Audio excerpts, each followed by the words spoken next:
दुनिया में हम सांसद है, कुछ गरिमा मर्यादा हमके रोक लेला।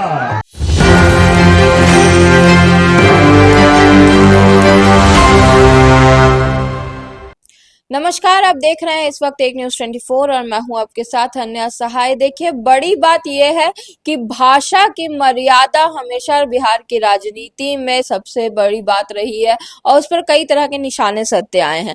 लेकिन आज जो वीडियो हम आपको दिखाने जा रहे हैं, ये वीडियो किसका है और किस तरह के भाषा की मर्यादा इसमें रखी गई है, सबसे पहले वो आप देखिए और पहचानिए आखिर कौन।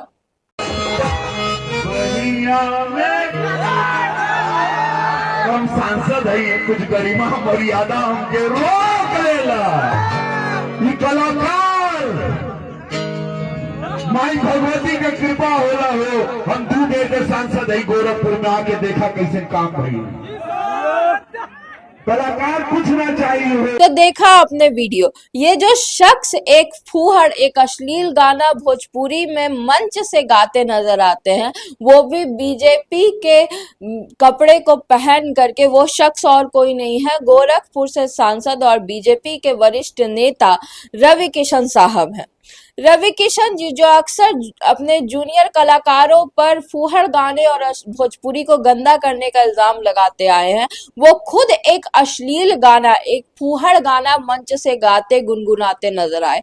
हालांकि एक लाइन गाने के बाद ही रवि किशन जी को ये याद आया, ये स्मरण हुआ कि उनके पद की एक गरिमा है और उन्होंने तुरंत अपने शरीर को पीछे खींचते हुए कहा कि भाई, हमारे पद की गरिमा है, सम्मान है, हम सांसद हैं, इस तरह के गाने नहीं गा सकते। लेकिन अंदर का कलाकार शायद मान नहीं रहा है रवि किशन जी साहब का। लेकिन बात यहाँ पे ये होती है कि अगर इसी तरह के गाने मंच से गाने हैं तो और लोगों पर निशाना भाजपा अक्सर क्यों साधते आती है। देखिए इस वीडियो को गौर से।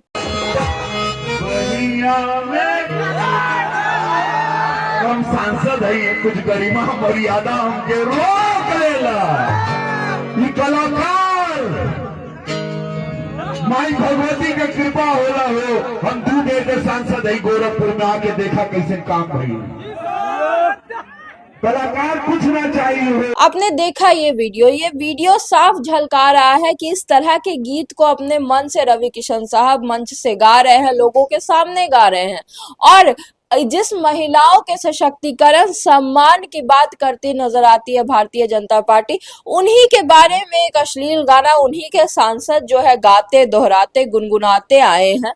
और उस पर क्या जवाब देगी भारतीय जनता पार्टी? लगातार ही, चाहे वो खेसारी लाल हो, चाहे पवन सिंह हो, सारे के नामों पर अश्लील गानों को लेकर के विवाद में घिरे रहते हैं। लेकिन आज गोरखपुर से वो सांसद सामने आए हैं जो कि गोरखपुर को स्पेन बना देने वाले थे। तो स्पेन के सांसद जी बताएं कि इस तरीके के गाने अगर वो मंच से गाएंगे तो फिर महिलाओं के सम्मान, मान और सशक्तिकरण की बात कहाँ आती है। और भारतीय जनता पार्टी जो कि अपने आप को महिलाओं के लिए बहुत ही उचित बताती है, उसके सम्मान को सर्वोपरि रखती है, वो इसका क्या जवाब देंगी? अगर भारतीय जनता पार्टी के वरिष्ठ नेता ही इस तरह के गाने जो है वो मंच से गाते नजर आएंगे तो फिर और लोगों पर निशाना साधने का और कटाक्ष करने का क्या तात्पर्य बनता है?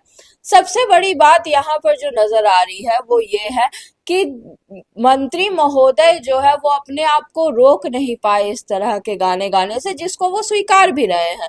तो अगर इस तरह के गाने में जिसमें भाषा की मर्यादा नहीं है, वो अगर एक जनसभा में गाई जाए, लोगों के सामने मंच से गाई जाए, तो क्या संदेश जनता तक पहुंचेगा और इसका जवाब जो है वो बीजेपी किस तरीके से लोगों के सामने प्रस्तुत करेगी?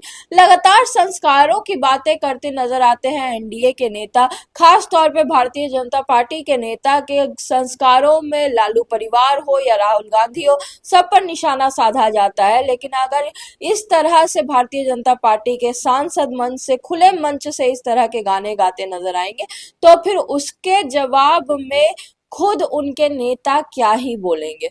बड़ी बात यह है कि इस पर कई सारे लोगों के कमेंट्स भी आ रहे हैं, तरह तरह के कमेंट आ रहे हैं और रवि किशन पर जमकर ऑनलाइन हल्ला बोला जा रहा है, क्योंकि ये वीडियो जो है वो पूरे सोशल मीडिया पे वायरल हो चुका है।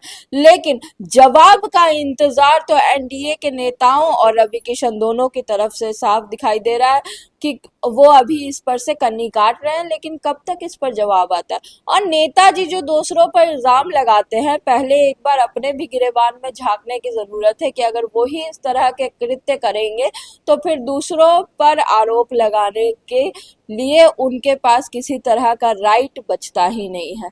बाकी सारी खबरें भी हम आप तक पहुंचाते रहेंगे, और अगर आपके मन में भी कोई सवाल है तो हमें कमेंट करके जरूर बताइए। तब तक के लिए सारी खबरों के लिए हमारे साथ बने रहिए और देखते रहिए न्यूज़ 24। धन्यवाद।